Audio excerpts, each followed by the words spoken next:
Gunther Boone was 6 years old when the nightmares began. They came quietly at first, like ripples spreading across still water. In his dreams, dark rivers swallowed forests, shadows rose from lakes, and something ancient watched him from beneath the surface. He would wake up gasping, his small hands clutching the blanket, his chest tight with a fear he could never explain. His parents tried to comfort him, telling him dreams were only stories the brain told itself at night, but Gunther knew these dreams were different. They felt heavy, like memories that didn't belong to him. His mother, Mary Boone, noticed the change before anyone else. Gunther had always been a curious, gentle child, but now he moved through the house with caution, as if the walls themselves might shift. He asked strange questions at dinner, about illness, about whether people could disappear forever, about whether stories could be true even if no one believed them. Mary answered as best she could, hiding her worry behind soft smiles. She was fighting her own battle, one she tried desperately to keep away from her son. Amy Boone, Gunther's older sister, saw the truth more clearly. Teenagers often notice things adults pretend not to see.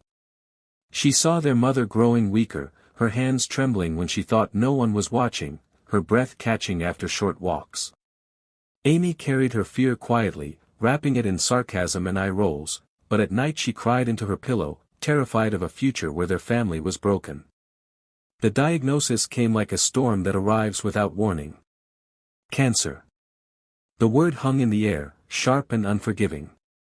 Mary tried to explain it to Gunther in simple terms, saying she was sick and the doctors were helping her get better. Gunther listened carefully, nodding, but his eyes drifted to the window, where rain slid down the glass like tears. He didn't fully understand the disease, but he understood one thing very clearly. His mother might leave him.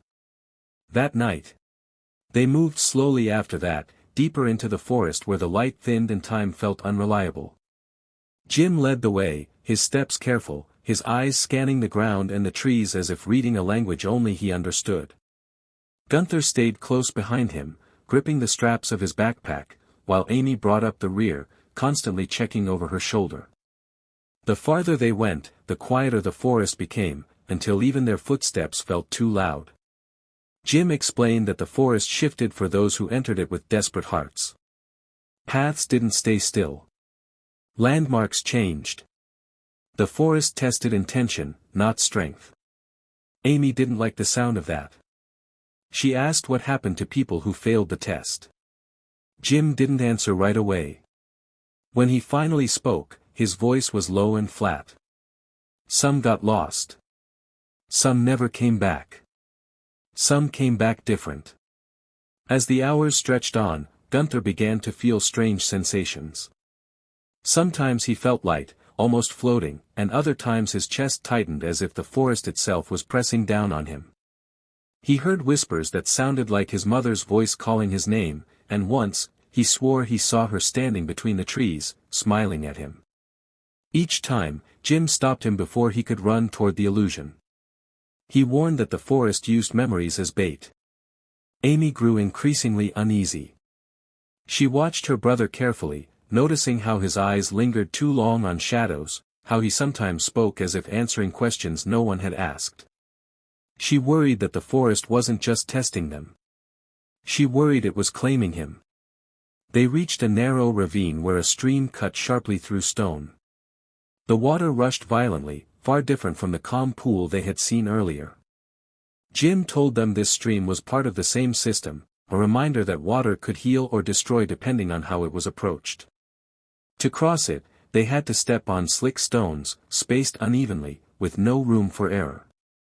Amy went first. The path narrowed as they moved forward, until it was barely wide enough for one person at a time. The air felt thick, pressing against their skin, and every sound seemed amplified. Even their breathing echoed unnaturally, as if the forest itself were listening. Jim slowed his pace, his confidence fading with every step. This place was older than memory, older than stories, and it did not welcome visitors lightly. Gunther felt different now. The fear that had once knotted his stomach had settled into something quieter and more dangerous. Acceptance. He sensed that whatever waited ahead already knew him. The dreams, the whispers, the pull he had felt since the beginning all led here. He wondered if this was what it meant to be chosen, and whether being chosen was a gift or a curse. They emerged into a vast hollow where the trees curved inward, forming a natural cathedral. At its center was the spring. This was not like the pools they had seen before. The water glowed faintly from within, casting ripples of light onto the surrounding roots and stone.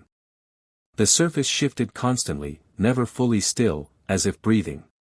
Amy felt her knees weaken at the sight. Beauty and danger blended so perfectly that it was impossible to tell where one ended and the other began. Jim stopped at the edge of the hollow. He said he couldn't go any farther. The forest had already taken its share from him, and stepping closer would mean losing what little he had left. He told Gunther and Amy that whatever happened next was between them and the water. His voice broke as he said it, heavy with regret and relief. Gunther stepped forward without hesitation. Amy grabbed his arm, begging him to stop, to think, to come home. She reminded him that their mother wouldn't want this, that she wouldn't want him to risk his life for a legend. Gunther looked at her with a sadness far beyond his years. He said that love sometimes meant doing the thing that scared you the most. As he approached the SPR, life slowly returned to something that looked like normal.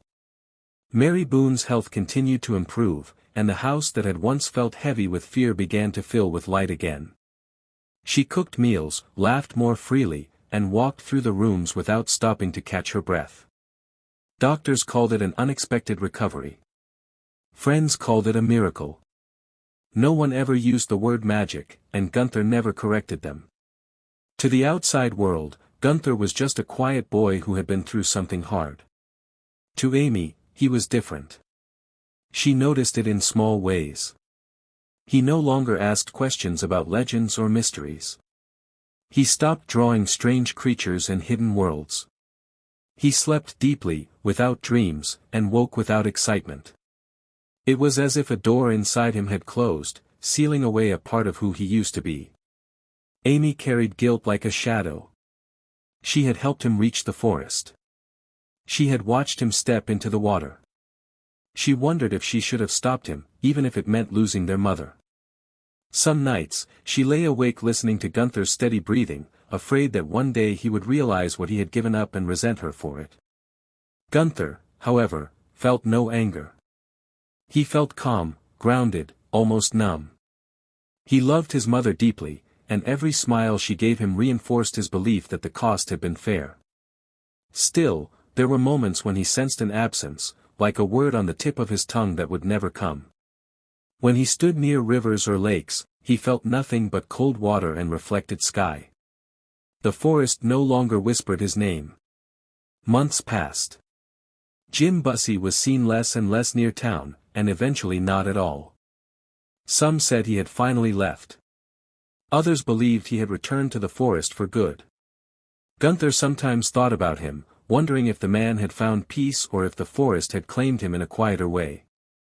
The questions lingered briefly, then faded, unable to take root in his altered mind. One afternoon, Gunna